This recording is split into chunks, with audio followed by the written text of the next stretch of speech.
for that because she refuses her medication or treatment intentionally. She does go to a psychiatrist, but she spends the whole time yelling and complaining, and that's the essence of what she does. And she's been doing this all her life. She yells and complains about being abused, but that's how she abuses people, by constantly complaining about being abused. Do you understand?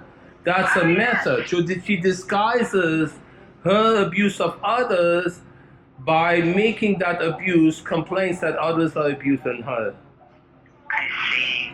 You see? And so she sees a psychiatrist, but she refuses to take any psychiatric meds? Yeah, so yes, correct. So the psychiatrist prescribed Vespertol, and then I was saying, so because when she goes to the hospital, I asked her, look, how do you guys give it to her? Because when I visit her at the hospital when she's there, she's calm because she's had it.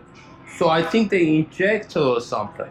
Yeah, and I actually have recorded what she does there, what happened. I took her there once. I told her, Mom, you have a choice. If you keep on yelling here, they'll admit you. But if you take this med and you calm down, they won't have any reason. So eventually she took it. But then she was look, she was cussing at me, saying, you just killed me. But she thinks listen, this is important.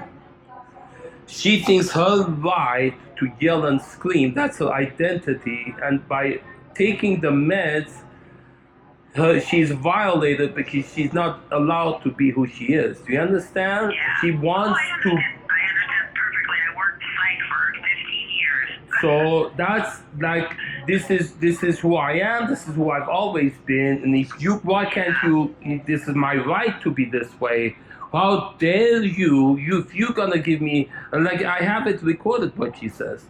She says, if you telling me I can't be who I am, then I tell her, Mom, hurting other people, yelling isn't the constitutionally right granted to citizens. At the moment you're hurting other people, that right is taken away. They'll take your freedom away if you push it to an extreme. But she wants to claim her right to do that. You understand?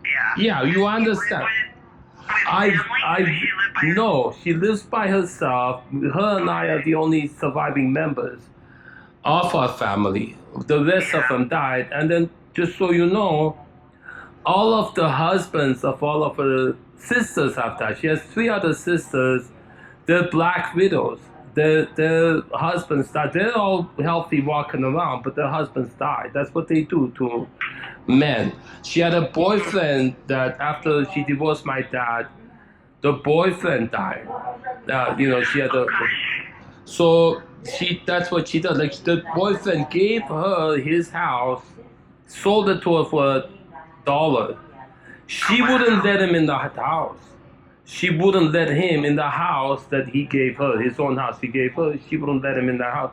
They have issue about giving. If they give, you give and you take, right? She doesn't want to give. She'll take, and she wants to hurt you and spit on your face in exchange.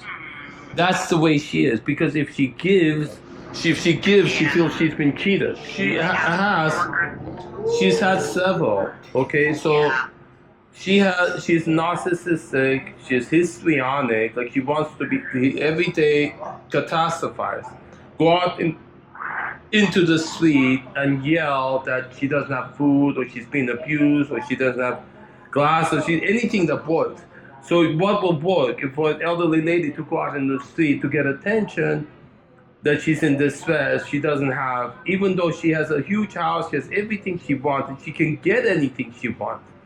But she'll play, and then people know how smart or shrewd she is, but she'll play like she's... So she knows how to manipulate others well. Very much so. She used to be elementary school teacher.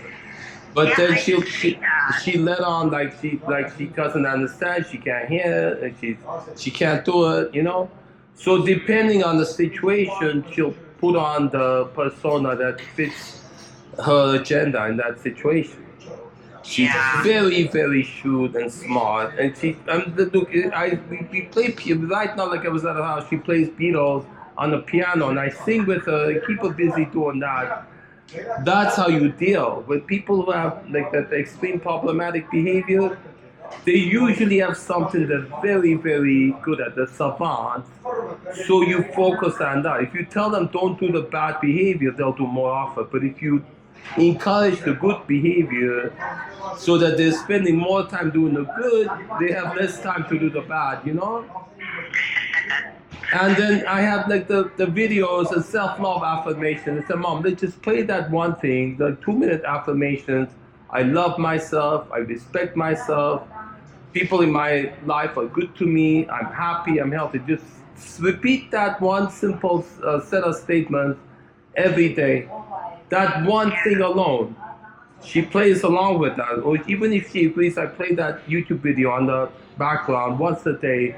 That alone will change, will shift. It shifts because it feels foreign to her to say, like a violation, to say a positive statement. Mom, tell me one thing you're grateful for.